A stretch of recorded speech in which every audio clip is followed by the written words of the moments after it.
ଆଷାଢ଼ ଆସେ କଞ୍ଚା ଆମ୍ବ ଆଣିଛ କଣ କରିବେ ତୁ ଆଷାଢ଼ ଦିଅ ମୁଁ ଆସେ ଖଟା କରିଦେଉଛି। ଫେରି ଫେରି ସାଧବ ଆସୁଛି ଲୋ ସିନ୍ଦୁର ବୋଇତ ଧରି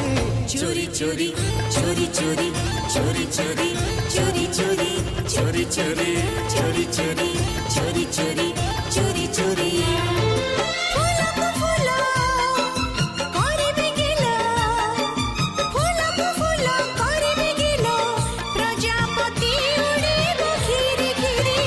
चोरी चोरी चोरी चोरी चोरी चोरी चोरी चोरी चोरी चोरी चोरी चोरी चोरी